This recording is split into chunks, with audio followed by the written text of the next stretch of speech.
नमस्कार दोस्तों, भारत क्लासेज में आप सभी का बहुत बहुत स्वागत है।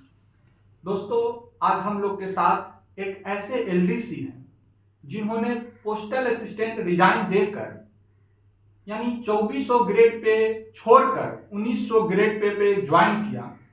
आखिर ज्वाइन करने का कारण क्या था, एलडीसी पोस्ट पे आने का क्या कारण था और आने से उन्हें बेनिफिट हुआ या नुकसान हुआ, ये सारी जानकारी इस वीडियो में हम लोग अच्छे से जानेंगे। दोस्तों, आज हम लोग के साथ सागर कुमार हैं जो भी एलडीसी पे ज्वाइन हाल ही में किए हैं। सागर जी, आपका बहुत बहुत स्वागत है भारत क्लासेज में। नमस्कार जी। धन्यवाद। पहले आप ये बताइए कि पोस्टल असिस्टेंट का पोस्ट आप कब ज्वाइन किए? पोस्टल असिस्टेंट निशु जी हम 2017 CHSL से ज्वाइन किए, जिसका ज्वाइनिंग 27 जुलाई 2020 को हुआ। 27 जुलाई 2020 को, यानी CHSL 2017 से आप एग्जाम दिए थे और 27 जुलाई 2020 को आपका ज्वाइनिंग कहाँ हुआ था आपका? मेरा UP Bulandshahr district. UP Bulandshahr. आपका पोस्टिंग एचओ में था या एसओ में था? सब ऑफिस में। सब ऑफिस में था, मतलब कि आप पोस्टल असिस्टेंट वहां पे थे। और मतलब तो वहाँ क्या क्या काम आप करते थे पोस्टल असिस्टेंट के? वहाँ देखिए निशु जी, सब ऑफिस में लगभग छोटा ऑफिस में हर एक तरह का काम होता है। आपके ऊपर एक एसपीएम भी रहा होगा, सब पोस्ट मास्टर। एक ऑफिस का इंचार्ज जिसको कहा जाता है सब पोस्ट मास्टर। सब पोस्ट मास्टर। और उनके अंडर में मैं बस हमारे अंडर में 15 ब्रांच ऑफिस होते थे, जो गांव में ब्रांच ऑफिस होते हैं, ब्रांच ऑफिस। तो लगभग सारा काम होता था। आप सिंगल पोस्टल असिस्टेंट थे या कोई और भी था? सिंगल पोस्ट असिस्टेंट थे हम। तब तो आपको सारा काम खुद से करना पड़ता रहा होगा, जैसे कि डाक बुकिंग करना, पैसा से लेन देन संबंधी, जमा खाता, आरडी खाता, ये सब सुकन्या खाता खोलना, ये सब सारा काम खुद से आप करते रहे होंगे। इसके अलावा एक काम और है जो आधार बनाने का। आधार बनाने का भी आप काम करते थे? आधार बनाने का भी काम था वहाँ। अब तो बहुत प्रेशर रहता होगा। कितने बजे से ऑफिस चलता था आपका वहाँ? ऑफिस जनरली 10 बजे से 6 बजे तक चलता था।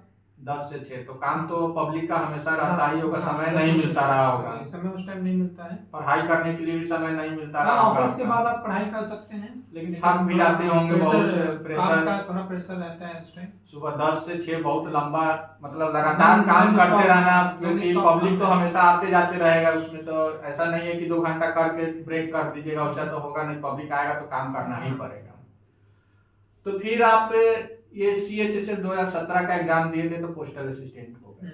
ठीक, फिर उसके बाद आप एलडीसी के पोस्ट ज्वाइन किए हैं। यहाँ अभी जूलॉजिकल सर्वे ऑफ इंडिया में ज्वाइन किए, जो कि कलकत्ता में हेडक्वार्टर, यहीं पे आपका पोस्टिंग मिला है। तो ये कौन सा CHSL से हुआ था सिलेक्शन? ये 2018 वाले CHSL से हुआ था। 17 वाले CHSL से मैं पोस्ट ऑफिस ज्वाइन किया था, क्योंकि मैं प्रेफरेंस भरा था पहले सारा मिनिस्ट्री का, लेकिन मेरे को मिनिस्ट्री नहीं मिल पाया, एलडीसी पोस्ट नहीं मिल पाया। पोस्टल असिस्टेंट रैंक के अनुसार मिला होगा, मार्क्स कम रहा होगा। मार्क्स कम होने की वजह से लास्ट पोस्ट मेरा भरा हुआ था पोस्टल असिस्टेंट का, तो वो मेरे को मिला। ठीक। फिर सर्किल प्रेफरेंस पूछा गया, तो मैं पहले बिहार का रहने वाला हूँ, गया डिस्ट्रिक्ट का, तो मैंने पहले बिहार डाला, बिहार झारखंड, और उसके बाद मैंने यूपी डाला। तो मेरे को बिहार झारखंड तो नहीं मिला, मेरे को यूपी मिला। तो यूपी में मैं एनसीआर के पास रहना चाहता था, कि कम से कम दिल्ली से जुड़ा रहा, कनेक्शन बना रहे, मतलब कि पढ़ाई लिखाई आगे। तो मैंने पहले वहाँ गाजियाबाद डाला, और उसके बाद फिर मैं बुलंदशहर डिस्ट्रिक्ट डाला, क्योंकि गाजियाबाद से जस्ट वो सटा हुआ है। तो मेरे को बुलंदशहर डिस्ट्रिक्ट मिला। तो CHSL ये 2018 से आपका सिलेक्शन हुआ, ministry of environment. Ministry of environment मिला मेरे को। उसका एक सबऑर्डिनेट ऑफिस है जूलॉजिकल सर्वे ऑफ इंडिया। तो इसका भी प्रेफरेंस आपको देना पड़ा क्या, कि कलकत्ता हम ज्वाइन करना चाहते हैं? हाँ, इसका एक डिपार्टमेंट प्रेफरेंस मांगा गया था, डिपार्टमेंट की तरफ से मांगा था। इसमें 4 सीट था, मैं ओबीसी कैटेगरी से हूँ, तो इसमें 4 सीट था। ओबीसी का 4 सीट था। तो जनरली प्रेफरेंस मांगा गया कि आप 3 प्रेफरेंस दे सकते हो। तो मैं बिहार का हूँ, तो मैंने पहला प्रेफरेंस कलकत्ता डाला। तो बिहार में भी तो इसका ऑफिस है zoological survey of India. Bihar का प्रेफरेंस नहीं मांगा गया था। नहीं मांगा गया था, यानी कि सीट नहीं रहा होगा बिहार में, इसीलिए बिहार का प्रेफरेंस नहीं मांगा था। कलकत्ता का प्रेफरेंस मांगा था, और आपका कलकत्ता, और फिर चेन्नई, और एक चंडीगढ़। तो ये प्रेफरेंस मांगा था, लेकिन आपका कलकत्ता हो गया, रैंक के हिसाब से हो गया, पोस्ट के हिसाब से। तो आप इतना बड़ा डिसीजन क्योंकि पोस्टल असिस्टेंट 2400 ग्रेड पे हैं और आप 1900 ग्रेड पे यानी एलडीसी में ज्वाइन करने के लिए कैसे निर्णय लिए, इतना बड़ा डिसीजन कैसे कर लिए? आपको तो सोचे होंगे कि जाने से बहुत लोग बताया होगा कि बहुत नुकसान होगा, क्योंकि जनरली देखा जाता है कि एलडीसी 1900 से 2400 जाने में कम से कम इस डिपार्टमेंट या बहुत सारे डिपार्टमेंट में लगभग 8 से 10 साल लग ही जाता है 2400 जाने में। आप 2400 छोड़ के 1900 में आए, तो ये निर्णय आप कैसे ले लिए? देखिए निशु जी, करीब 2400 ग्रेड पे मैं था और करीब 2 इंक्रीमेंट मेरा लग चुका था वहाँ। एक इंक्रीमेंट लग गया था, उसके बाद इसका अपॉइंटमेंट आया और दूसरा इंक्रीमेंट लगने में मुश्किल से 2-3 महीने और थे। जो मेरी पोस्ट ऑफिस में एक ट्रेनिंग होती है पोस्टल ट्रेनिंग सेंटर पे, 3 महीना का, हाँ नहीं 2 महीने के करीब ट्रेनिंग होती है। तो मैं वहाँ ट्रेनिंग पे गया, जिस टाइम अपॉइंटमेंट यहाँ से आया जो म्यूचुअल सर्व ऑफ इंडिया से एलडीसी के पोस्ट का। तो मैंने काफ़ी लोगों से ट्रेनिंग में भी पूछा कि मुझे क्या करना चाहिए। यहाँ तो प्रेशर काफ़ी ज़्यादा है, काम का प्रेशर काफ़ी ज़्यादा है। उसके बाद पब्लिक डीलिंग है, जो कि आप पब्लिक डीलिंग सुबह से शाम तक करते रहते हो, तो आप ऑलरेडी ऐसे ही मेंटल थक जाओगे। फिजिकली आप थको या ना थको, मेंटली आप थक फिर आगे पढ़ाई भी नहीं हो सकता है रूम पे जाने के बाद। रूम पे जाके पढ़ाई भी जनरली मेरा नहीं होता था, और अभी मेरा एज ऐसा था कि थोड़ा पढ़ने के लिए मैं आगे आपका कब का डेट ऑफ बर्थ है? मेरा 1994 का डेट ऑफ बर्थ। वाह, बहुत अच्छा। अभी बहुत समय है तो पढ़ाई करके अच्छा जॉब लेने के लिए। और मैंने जहाँ तक सुना था कि गवर्नमेंट जॉब में वैकेंसीज भी काफ़ी आ रही हैं, तो मेरा डिसीजन इसीलिए रहा कि मैं 1900 गेट पे मैं जाऊँगा। और वहाँ मैंने सुना था कि मिनिस्ट्री वगैरह में काम वर्कलोड थोड़ा कम है, तो पब्लिक डीलिंग नहीं होती है ऑफिस में। सबसे प्लस पॉइंट यही है कि पब्लिक डीलिंग नहीं है, ऑफिस का ही काम है। तो अभी आप एलडीसी में आ गए, यहाँ ज्वाइन कर लिए, तो कैसा फील हो रहा है? वहाँ से रिलैक्स फील कर रहे हैं? मेरे को मतलब मेरा ये उस टाइम मेरे को बहुत डाउट था कि मैं एलडीसी 2400 ग्रेड पे से 1900 ग्रेड पे मैं जाऊँ कि नहीं जाऊँ। सैलरी कम जाएगा, करीब 10,000 रुपये महीने का सैलरी डाउन होने का चांस था, होना था। हाँ, मेरा 10,000 रुपया सैलरी का अंतर है। तो और एक लड़के के लिए सैलरी तो मैटर करता है एकदम। तो फिर भी मैंने एक डिसीजन लिया कि नहीं, मैं वहाँ टेम्पोररी 1-2 साल वहाँ रहना है और वहाँ से कोई बढ़िया जॉब मुझे निकालना है। तो मैंने, और मेरा डिसीजन सही रहा। यहाँ मेरे को अच्छा खासा समय मिल जाता है पढ़ाई करने का, ऑफिस में, घर में, एनवायरनमेंट भी बहुत अच्छा है यहाँ का। और दूसरा चीज़ ये था कि मेरा घर से बिहार से कोलकाता नज़दीक था, तो वीक में 2 दिन इसमें ऑफ भी रहता है, सैटरडे संडे को। तो आप वहाँ से आए, पोस्टल असिस्टेंट छोड़ के आए, तो अब हम लोग आते हैं यहाँ पे प्रोटेक्शन पे आते हैं और लीन के बारे में आते हैं। जैसा कि हमें पता है कि आप लीन पे आए हैं वहाँ से, और पे प्रोटेक्शन का पूरा लाभ आपको मिल रहा है। तो ये कैसे किस तरह हुआ, ये जानकारी दर्शकों को शेयर कीजिए, ताकि मतलब बहुत सारे लोगों को ये पता नहीं है कि मतलब हायर पोस्ट से लोअर पोस्ट पे जाया जा सकता है कि नहीं, टेक्निकल रेजिग्नेशन एक्सेप्ट होता है कि नहीं, जाने से पे का प्रोटेक्शन मिलता है कि नहीं मिलता है। ये सभी लोग के मन में दुविधा बना रहता है, तो इस पे अच्छे से हम लोग बात करते हैं। तो बताइए, लीन पे आप कैसे अप्लाई किए वहाँ? देखिए निशु जी, पहले तो जिस टाइम मैं यहाँ ज्वाइन करने का मेरा मन हुआ, तो मैं ये कुछ नहीं, मुझे पता था कि मुझे पे प्रोटेक्शन भी मिल सकता है, टेक्निकल रिजाइन भी मिल सकता है। लेकिन जब मैं पोस्ट ऑफिस में जब ज्वाइन किया था, तो सभी बच्चों लोग, सभी जो भी कैंडिडेट्स थे, सब लोगों ने एक लेटर लिखा था कि मेरा इन चीज़ों का एग्जाम चल रहा है, पेंडिंग और है। इन फ्यूचर, हाँ पेंडिंग है, इन फ्यूचर अगर मेरा रिजल्ट होता है तो मैं जाऊंगा। उसमें मैंने भी एक लेटर इस तरह का लिखा हुआ था कि CHSL 2018 का मेरा ये चीज डॉक्यूमेंट वेरिफिकेशन और डिस्क्रिप्टिव पेपर अभी चल रहा है, और अगर मेरा इसमें होता है तो मैं जाना चाहूँगा। तो जब ज्वाइन इधर छोड़ने का, जब इधर रिजाइन देने का टाइम आया, तो मैं वो लेटर निकाला।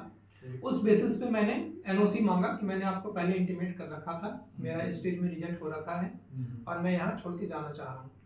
उस बेसिस में मुझे डिपार्टमेंट ने NOC दिया कि हाँ, आपको आपने पहले इंटीमेट कर रखा था। नियम भी मैंने यही देखा था कि पहले अगर आप ज्वाइन करते टाइम अगर इंटीमेट कर देते हो डिपार्टमेंट को, तो वो आपको NOC दे देगा। तो पोस्ट ऑफिस ने मुझे NOC दे दिया। तो वो NOC का यूज कहाँ पे आप किए? NOC का DB के टाइम, जब डिपार्टमेंट DB जब लिया उस टाइम दिखलाया। मैंने उनको बोला कि मैं ऑलरेडी जॉब में हूँ। उसके बाद सबसे बड़ा चीज़ क्या था कि मेरा 2 साल कंप्लीट नहीं हुआ था। और टेक्निकल रिजाइन तो खैर किसी को भी मिल जाता है, 2 महीने का सर्विस पे भी टेक्निकल रिजाइन मिल जाता है। जनरली हायर ग्रेड पे से लोअर ग्रेड पे जाने पे टेक्निकल रिजाइन काफी लोग नहीं देते हैं, लेकिन नियम में जो है डीओपीटी का नियम में है कि टेक्निकल रिजाइन किसी को भी दे दिया जाएगा, बशर्ते केवल वो पहले से इन्फॉर्म किया है तब एप्लीकेशन के बारे में। तो उस बेसिस पे मैंने टेक्निकल रिजाइन दिया वहाँ। और जो 2 साल मेरा उस टाइम कंप्लीट नहीं हुआ था, मेरा उस टाइम ट्रेनिंग चल रहा था। तो मैं पहले जूलॉजिकल सर्वे ऑफ इंडिया से जो अपॉइंटमेंट लेटर आया, तो मैंने उनको एक लेटर लिखा एक्सटेंशन के लिए। हाँ, तो उन्होंने फर्दर 3 महीने का मुझे एक्सटेंशन दे दिया। 2 महीने मेरा यहाँ प्रोबेशन पीरियड कंप्लीट हो गया। उसके बाद मैं यहाँ कंफर्म एम्प्लॉय हो गया। और पोस्टल असिस्टेंट मतलब कंफर्मेशन आपका हो गया, 2 साल कंप्लीट हो गया। तो इधर एक्सटेंशन लिए 3 महीने का, तब जाके उधर कंफर्मेशन आपका हो गया। कंफर्मेशन हो गया तो उसके बाद मैंने कुछ वीडियोस देखा यूट्यूब पे, कुछ रूलिंग्स पढ़ी। 5 अगस्त 2020 का एक डीओपीटी का एक रूलिंग है, इसमें साफ साफ लिखा हुआ है कि आपको टेक्निकल रिजाइन मिल सकता है विद लीन का भी मेरे को बेनिफिट मिल सकता है। लीन का बेनिफिट उसी को मिलेगा जो कंफर्मेशन जिसका हो गया, प्रोबेशन समाप्त हो गया, मतलब 2 साल कंप्लीट होने के बाद। ठीक। तो मैंने उस बेसिस पे, और लीन मैंने पे प्रोटेक्शन के बारे में पढ़ा कि अपर ग्रेड पे से नीचे ग्रेड पे जाने पे भी वो प्रोटेक्शन मिलता है, बशर्ते कि वो बंदा लीन पे आया हो। लीन क्या होता है कि जैसे कि आपको नए विभाग में आप गए, नए एरिया में, नए इन्वायरमेंट में गए, आपको वहाँ का पानी सूट नहीं किया, हवा सूट नहीं किया, वहाँ आपको नहीं अच्छा लगा, मतलब किसी कारण से, तो आप वापस आ सकते 2 साल के अंदर आ सकते हो। लीन आपका 2 साल के लिए मेंटेन रहता है, जब तक उस नए वाले डिपार्टमेंट में आपका प्रोबेशन पीरियड चल रहा हो। जब तक कि वहाँ आप कंफर्म ना हो, तब तक यहाँ आप लीन पे, पुराने विभाग, पुराने डिपार्टमेंट, पुराने पोस्ट पे लीन पे आप रहोगे। तो मैंने वो रूलिंग को पढ़ा अच्छा से कि पे प्रोटेक्शन इस बेसिस पे मेरे को मिल सकता है अगर मैं लीव पे जाऊँ तो मैंने अपने पोस्टल विभाग डिपार्टमेंट को मैंने ये लिख के दिया कि मेरे को टेक्निकल रिजाइन विद लीव चाहिए, क्योंकि मैं इस चीज़ के एलिजिबल हूँ। जो भी कंफर्मेशन पीरियड समाप्त किया हुआ होता है, जो भी कंफर्म्ड एम्प्लॉय होता है, उसको लीव मिल सकता है। तो मैंने लीव के लिए अप्लाई किया। उन्होंने, जो पोस्टल विभाग ने, उन्होंने रूलिंग्स वगैरह पढ़ा, जो नियम में था उन्होंने लीव मेरे को दिया। वही चीज मैं यहाँ दिखलाया नहीं। तो आपका वहाँ रेजिग्नेशन एक्सेप्ट हो गया, लीव एक्सेप्ट हो गया, एक्सेप्ट हो गया वहाँ। तो ये जब एक्सेप्ट हो गया तो आप उधर फिर रिजाइन दे दिए। तो आपको कब वहाँ से छोड़ दिया गया? वहाँ मैं पूरा 2 साल और 20 दिन 25 दिन एक्स्ट्रा 2 साल 1 महीना लगभग छोड़ दिए, और उसके बाद यहाँ आके आप ज्वाइन कर लिए। वो रिलीज ऑर्डर जो मिला था वही लेके आए, यहाँ ज्वाइन कर लिए। यहाँ मैं ज्वाइन किया, वहाँ ज्वाइन किया था मैं पोस्टल विभाग में 27 जुलाई 2020 को। ठीक। और मेरा रिजाइन, टेक्निकल रिजाइन मेरा एक्सेप्ट हुआ है 16 सितंबर 2022 को। 16 सितंबर 2022। तो ये अगस्त सितंबर करीब 1.5 महीने करीब एक्स्ट्रा में वहाँ लिया। तो 16 सितंबर 22 को वहाँ मैंने रिजाइन किया, टेक्निकल रिजाइन में लीन एक्सेप्ट हुआ मेरा।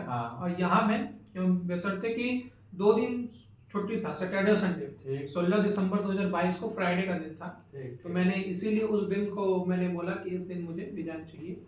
कि मुझे, क्योंकि मैं दिल्ली के पास रहता था, बुलंदशहर दिल्ली के पास है, और कोलकाता, दिल्ली और कोलकाता के बीच करीब 1200 किलोमीटर डिस्टेंस 1200 किलोमीटर से ऊपर का डिस्टेंस। तो रूलिंग में जो ज्वाइनिंग टाइम है उसमें लिखा हुआ है कि अगर 1000 किलोमीटर से ऊपर का होता है डिस्टेंस ज्वाइनिंग करने का, तो आपको 12 दिन का ज्वाइनिंग टाइम मिलता है। आप 12 दिन के बाद, 12 दिन के अंदर में ज्वाइन कर सकते हो।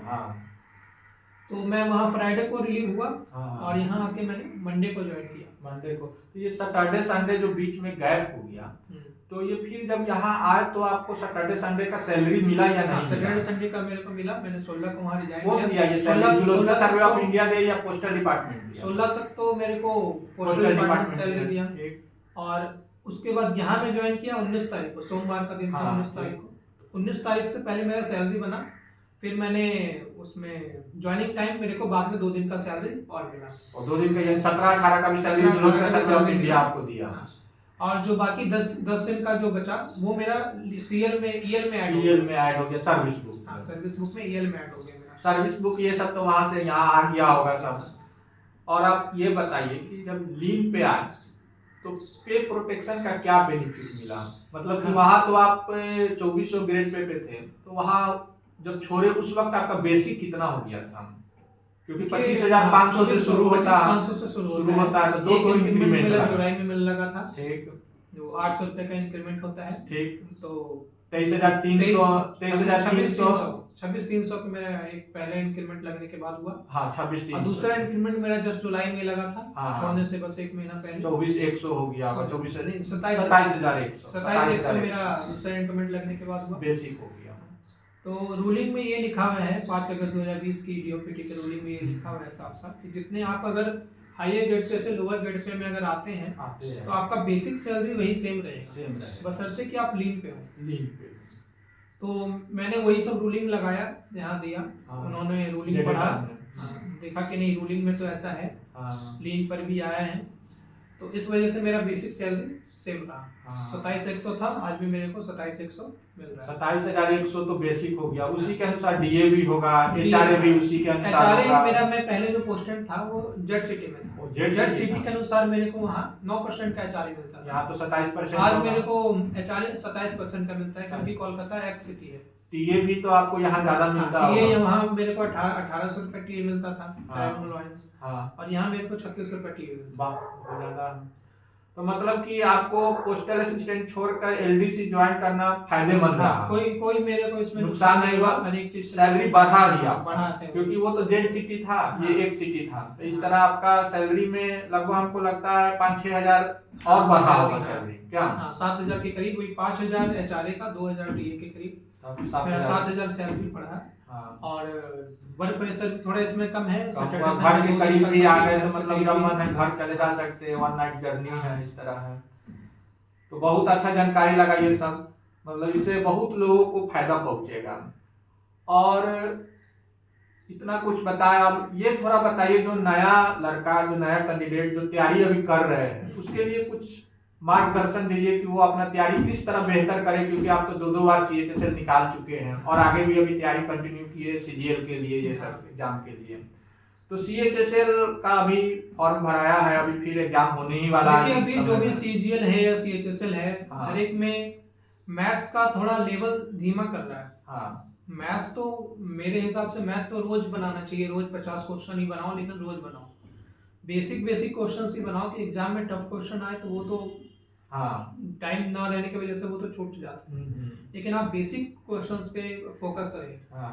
जीएस भी मैं कहूँगा हर एक फील्ड में, करंट अफेयर्स है या और भी जितने भी हैं, हिस्ट्री, ज्योग्राफी, बेसिक जो भी चीज है वो ना छूटे। आदमी अगर बेसिक ही कंप्लीट कर लेता है तो उसका रिजल्ट होना श्योर। रीजनिंग में भी ऐसा ही, मतलब रोज एक सेट मारना जरूरी है, और मतलब सारे सब्जेक्ट को मतलब थोड़ा समय सब सब्जेक्ट पे देना है, हर एक सब्जेक्ट को ये नहीं करना है कि केवल मैथ स्ट्रांग कर लेना है, जीके जीएस कमजोर कर लेना है, ऐसा नहीं है।